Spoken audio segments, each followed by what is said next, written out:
Hello and welcome back. We're about to go into Game 3 now. I'm Excel and... I am Gunter. Yeah, this is Game 3 between Lionsaks, a Protoss player, and Strafe, a Terran player. We are one apiece naturally. We are on Chikuris Plateau, which I believe is it's one of my favourite maps as well. Lots of site blockers, 2 Zelnaga towers. Oh, we need to actually get up the game thing, and our overlay is like that. Always very helpful. Last thing you guys want to see is us talking at a blank screen.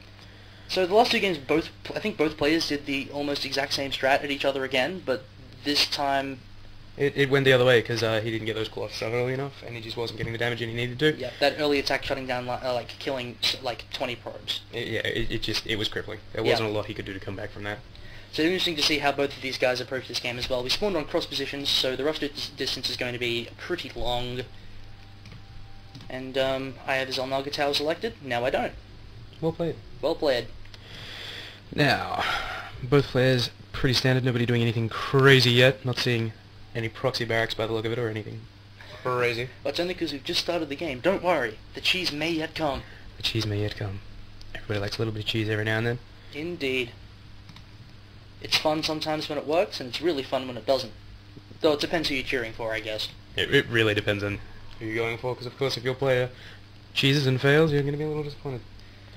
Barracks and Gateway going down about the same time for both these players. And don't really expect very much variation in these early moments of the game, so bear with us while the game gets underway proper. Lionsaks taking his gas at around about 14. Scouts now out for both players, and crossing in the middle. Looks like Lionsaks is going directly where he wants to go, and Strafe is going to head in the same direction. Both players probably going to scout each other right away. It's a lot easier to scout on this map, like we've said in the recordings we did last night.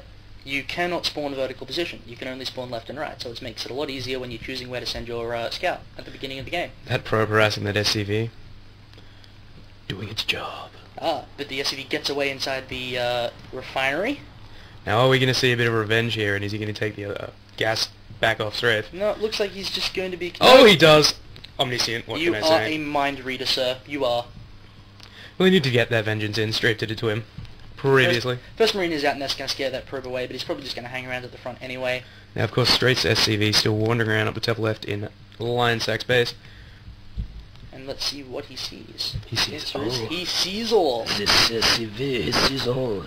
Lionsaks once again taking 2 gas straight away. Strafe is still on 1, of course, because the assimilator from Lionsaks went down and stole it. The all-important warp gate research now being researched and chrono boosted. Really cuts down on the reinforcement times there from those gateways. Indeed. Getting his first stalker out as well. Probably going to try and get rid of that SCV that's just been wandering around. Now we're going to see, I think it's a bit faster expand here from Strafe. Very early concussive shell research from that tech lab. Probably going to see a lot of marauder work here. And those things are painful, those marauders. They're really good for taking out stalkers, especially with concussive shells. Not a lot you can do if you can't run away. Not a lot you can do if you can't run away. It's true. Another gateway going down for Lionsaks. Marine wailing on that assimilator as much as he can. It's not really wailing if you're not doing much. Chipping away. Chipping away. Well, it's wailing as far as he's concerned. It's not really wailing as far as the assimilator is concerned. Marine's probably having a lot of fun there, sitting there just unloading his auto Absolutely. Because guns are fun. And that marauder rocking, I think, this is how you do it, boy. This is how you kill assimilators. Command Center is almost done. He's going to go ahead and fly that over to the natural straight away. Stim now being researched on the back of that good. concussive shell. Concussive shells and stim early on. Getting him much earlier than the last 2 games. Maybe having learnt. It just makes your unit so much more effective. Those 2 upgrades, that's especially stim. against Protoss. Especially that speed allows you to get around, get into position, get those concaves you need. Now we'll be interested to see if he wants to get a starport and medivacs out sooner. It looks like he's content to sit with the 3 barracks for now. Building a bunker at the front door, I don't know about that, because what's going to happen when he expands? And then this bunker's going to be not in an exactly useful place? Unless, of course, it's a macro command center. Just sitting there in the cities. I didn't think of that. That's probably because it's a bad idea. It turns it into an orbital command straight away. It does happen. In fact, you just use the energy on something. Is it a scan or a mule?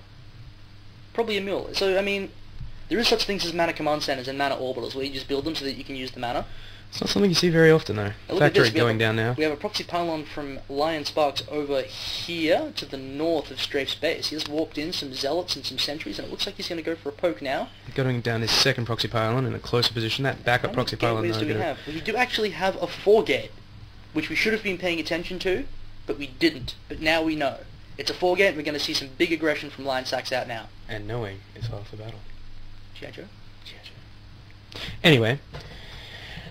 The two forces are going to meet in the middle of the map. That's a lot of sentries, and they do have a little bit of energy, so they should have enough for some force fields. Strafe giving a sad face because he knows that this is looking like a 4-gate. He's throwing down bunkers as fast as he can. This is not going to go well for Strafe. Lionsaks inside the base now. The Marines and Marauders following up behind, trying to do as much damage as they can. Those force Marine fields Marauders trapping locked them inside. in. Hopefully confident that he can take them out, I guess. He does lose Stalkers. He pulls all the SCVs from his mineral line to try and shut this down. Ooh, that just means he's shield going going to down, be losing blocking them down. SCVs. Reinforcements coming in behind those units. It's not looking good for Strafe, unfortunately. Those SCVs coming in trying to do as much damage as they can, but he lost a lot of workers there. He has lost 11 workers so far in this game. Here comes the reinforcements. We got 3 Zealots and 2 Stalkers out the front. There's 2 bunkers finally finished with Marauders inside them. 1 Zealot does get taken out, so for now Lionsaks is going to be able to pull back. But what he can do now is just warp in gateway units, hold the front door, Reinforce and just bottle him in there. bottle him in, and if he doesn't feel like he's confident attacking, that's okay. He's got him bottled up. There's going to be no aggression coming out now, especially if there's no starports, which doesn't look like it's going to be the case. And he can just go ahead and expand, and he's going to be able to macro up. If we have a look at the Union Canning Station, we can see how many SCVs and probes are actually left. It's 20 to 23. Not actually that big a difference, considering how many SCVs were lost in that. And those mules are actually going to be able to make the income probably slightly in Strafe's favour, but only just. So Strafe actually doing a reasonably good job of keeping his macro up through all that. Those mules are amazing. They are OP. So, Lionsaks still just sitting outside that base, content to sit there and try and keep him bottled in, gathering up that energy with those sentries, because those shields can just completely block off that walkway. Starport nearly finished now for Strafe. Could probably do something interesting. Well, when you're bottled up and you're Terran, you can go drop. That all-important drop. Seen some very devastating drops, which he actually did in the previous game. Yep, and it did do a lot of damage. It forced the probes off the line. It killed the Templar archives. It did a lot of damage. It supply blocked him for a good long while there. Now Lionsaks pulling back to his base while he expands. Decent fireball starting to build up there for Strafe. Now this game's just going to transition into a pretty normal macro game, so it'd be interesting to see. I mean, you'd think Strafe is going to be in front now. He managed to hold off the 4-gate. He was on 2 base really early. He accidentally attacked his own Marauder. I don't know why he did that. Zealot speed now being researched, and combat shield. So that's going to make those basic units more effective. That charge amazing for those Zealots. And it worked out well for him very well in the first game. When he had to take out that big Bioball army, he had a lot of Zealots with charge. And they completely wrecked all of those Marauders in those fights. They did. They did. Now the scout factor that Strafe is very much a fan of. So we do have a starport with a reactor. And I don't think he's got a medivac yet. No, he does have 2 medivacs because we weren't paying attention. And Strafe's going to push it on the map now and try to take out these proxy pylons. Taking out those proxy pylons obviously very important, because the last thing you want is the Protoss player sending in lots and lots of stuff while you're out of base. I'd actually like to know if he doesn't actually know about this pylon, because he hasn't scouted it yet, but if he loads up a drop, then if he goes the long way around, he might actually see it and decide it wants it killed. That, of course, unfortunately being a double-edged sword, because if Lionsaks is paying attention, he's going to see that drop coming across. That is absolutely correct. Now, armor research being done now for Lionsaks, that all-important ground armor research. Yep, that usually comes out pretty soon in a lot of games. So interesting to see they got it late here. I really like the vision from Lionsaks. He has Zealots at both Zelnaga towers. He decided to pull this one back now so that he knows this attack, such as it is on the way, but he might not know that it's a drop. He is actually just going to go ahead and drop 4 Marauders into the main and attack up the ramp with the Scout Factory giving vision. Now, see, that's a great thing Terran players are usually quite good at, distracting your enemy and getting those drops in there. Because if you can take out a bunch of probes, you are going to cripple your enemy's economy, especially if they are not looking at the front. A big Zealot warp in here at the back, so I think Lionsaks is suspecting with these style sensors is going to happen, and here come the Zealots now. The probes are forced to pull back, the Marauders stim, but the Zealots are going to come in, and there's a hot pick up there. Nice work, they're not losing any of those Marauders. The attack at the front not actually going in, those shields completely shutting it down. Good shield placement can ruin any attack, but look, he can just elevate her up. the cliffs there if he really wants to, but there's a really big force sitting there. He does stim in, but that's going to be a mistake. I can't imagine this force is going to survive very long to commit to this attack. Those force fields are not blocking them in, unfortunately, but limiting their movement, helping him get a little extra damage in. The concussive shells did manage to... Oh, we got a bit of lag there. The concussive shells did manage to hold off the Zealots for a little bit there, but he's just going to be forced to pull back. We're on yellow and orange health, and that little ball cannot contend with this. We see the Templar Archives almost finished, and armor upgrades done as well. That's a supply factory, just chilling, having a bit of a look around. What up, probes? It's been interesting to see what he knows, and he doesn't actually know anything about this base. He doesn't know about the Forge, he doesn't know about the gateways, he doesn't know about the Templar Archives. He obviously heard us, he's sending that factory in there. Well, he wants to get in there. He needs vision of this base, and these probes running away from this drop now, 4 Marauders dropped in the back, they stim.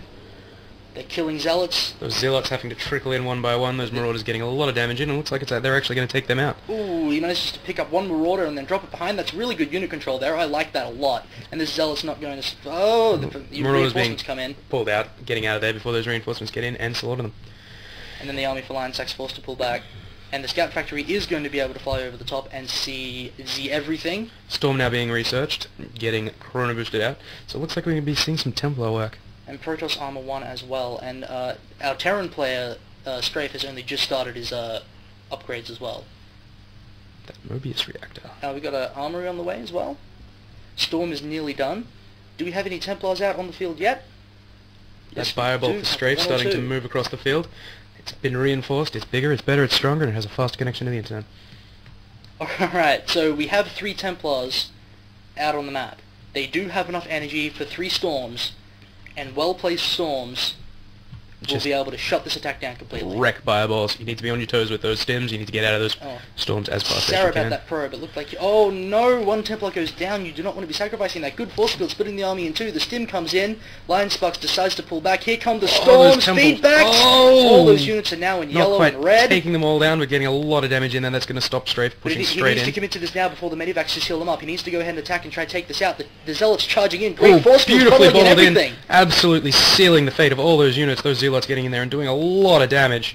Now, if only he had like 1 extra storm, he'd be able to really seal this out like completely. But these Zealots are going to be able to take them out pretty effectively, and that attack is going to be shut down. But here comes some reinforcements coming in. Strafe. Doesn't look like it's going to be enough, but it might be enough to save that one Marauder, that valiant Marauder that survived the initial battle. Now, this is the important thing. Lionsaks is doing the good thing and taking out those medivacs, and they're the thing that's going to really give Strafe's army some longevity. Strafe, of course, expanding on the back of that attack. Great force fields trying to inhibit any push up into his base. We can also see that Strafe has taken his 3rd. So if we go ahead and look at the income tab, we can see that Strafe is starting to outstrip Lionsaks in mineral income. Now that ball of units pulling back for Lionsaks, trying to reinforce and get some more Templars in there. Those storms not being as effective as they could have been, getting a lot of damage in. Ooh, combining some Archons. We do have a couple of Archons on the way, yes. Lots of shields, lots of damage. They are scary, scary things to deal with. Protoss Ground Weapons level 2 on the way. Did you already say that? I'm not sure. Okay, well, Protoss Ground Weapons level 2 are on the way. I'm going to go with yes, just so I look better. Okay. Lionsaks is also adding on 3 extra gateways. Ooh, Lionsaks expanding out the front of his base now, having to pull that force forward, hoping that Strafe doesn't just wander in and take everything out. He really wants to hope that he can hold this, and that probe did manage to see this force, so he knows that something's on the way. And I don't know if he wants to cancel this, or if he wants to try and keep it alive, and try and destroy this force. See now, Lionsaks really needs that expansion up. He just doesn't have the income of Strafe at the moment. Strafe, unfortunately, not seeing that it's there. That's very good for Lionsaks. Yep, Strafe does not know that the expansion is up. He's scanning the base. He sees the army. He probably isn't confident about attacking up that ramp against that force, especially with the Archons and the Templars there, who actually don't have enough energy for storms right now, but they're saving it up.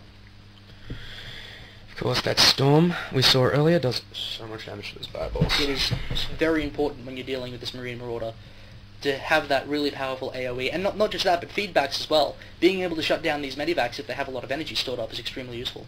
Now, Strafe reinforcing that fireball by quite a lot, trying to get it big enough so that he can just walk in and get that damage down. Okay, so it looks like Ghost Academy has gone up, and we have Ghosts and Cloak on the way for Strafe. So he wants to be able to use those EMPs to shut down the Templars, and of course knock down the shields of any Protoss Death Ball. Like those Archons. Not a lot of health on them. Not a lot of health on them at all.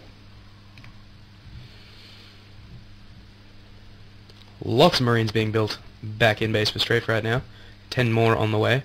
Protoss ground weapons is nearly done. Terran 2-2 upgrades are nearly done. Actually, it's only infantry armor level 1's just finishing now, but weapons level 2 is done.